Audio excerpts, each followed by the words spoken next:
It's a really, really useful tool for any company who's got CCTV, any CCTV equipment. You can actually log in here.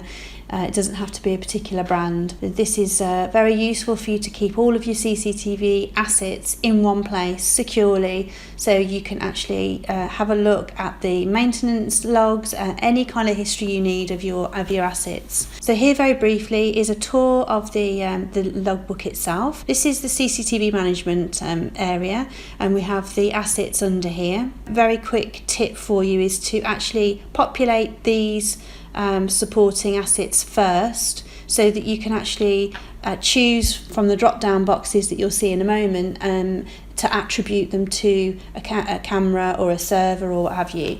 You can see all the details are here, everything's here, and you can see what network it's attached to, which is why I say import the network and UPSs etc. first, so that you can actually choose the asset connections here. And then over here you've got a log of work done, so if any work's done on the server, you can actually log that here with the date and the work done and the engineer's initials, and that will populate in the asset management tool here, and it will also populate on the site log. Along with that, you can actually put some files uploaded, so if the engineer's got a sign-off sheet, you can actually put that on here. So any documents that you want to put in, you can actually upload here. So if we go back to the main screen, you can see that we've put some cameras in here. You can see all the information. So I'm just going to show you how to do that. So you add a new asset, and then you populate the information in here. And if you don't know something, just put TBC, and the system will accept a TBC to make it compliant. That's not a problem. And then you choose the purpose. You upload images from your actual systems. Asset connections here, so there's a patch panel. If you had one actually on the main server, is there, and then a sensor.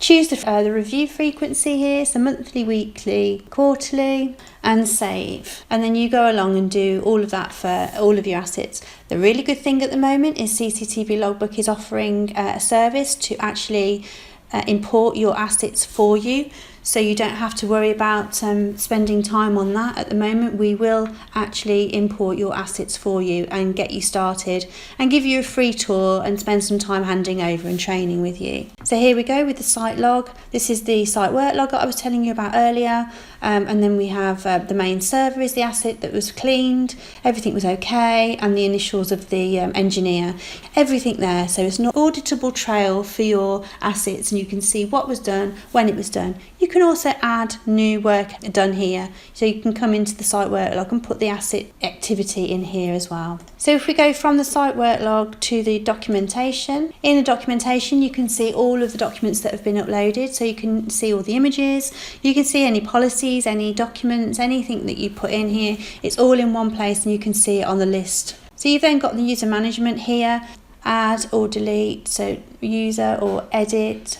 So the site management here is what it says on the tin. You can add sites to it. So if you are a multiple site company, this is ideal for you, and you can add the site on, and then you can have a look back onto the main screen, and you'll be able to view the sites that you've added, and you'll be able to see every site that you wanted to add here in front of you without actually attending the site. So that's the CCTV management side of the portal. Now I'm going to show you the CCTV compliance. So here's the CCTV compliance side of things, which is everybody's nightmare. So there's 12 guiding principles from the Surveillance Camera Commissioner, and we've taken each principle, and we've taken all the information that you need to know about your system, and we've just made it a very, very simple tick box exercise. Okay, so these are all compliant, which is why they're orange. So I'm going to take you to the purpose of the CCTV. So generally there is a few purposes. So there's security, safeguarding, health and safety, fraud prevention. You can put anything else in the other bit here that you want to, and then you need to just put a review here. Do you review your CCTV system? Of course you do, because that makes you compliant. And then how often do you do it? Do you do it monthly, weekly or annually? And then you have a look up here. Just before I'm going to press save here, I'm just going to show you the download. So there's download CCTV sign here. The gives you an idea of what kind of sign needs to be shown around your property. This here is imperative. You need to have details of a contact that the system is controlled by, because somebody might want to download footage or download an image, or they might want to tell you that something's wrong with one of your systems. So I'm going to save this here, and once we save this, I'm going to go back to the original screen, and then you can see that we're all compliant with all 12 now here. And then we've got a download certificate of compliance here. This isn't a legal requirement, it's not a legal document. However, it will show somebody that you are compliant on your CCTV system if you'd like to put it on your wall in your office. It just shows somebody that you actually are aware of the 12 guiding principles and you're aware of the legalities around your CCTV code of practice and what have you. So that's one thing that you can use there. So that's CCTV Logbook in a nutshell. I hope you enjoyed the tour. If you need any other further information, have a look through our website and contact us if you need any further information. We'd be happy to give you a further tour.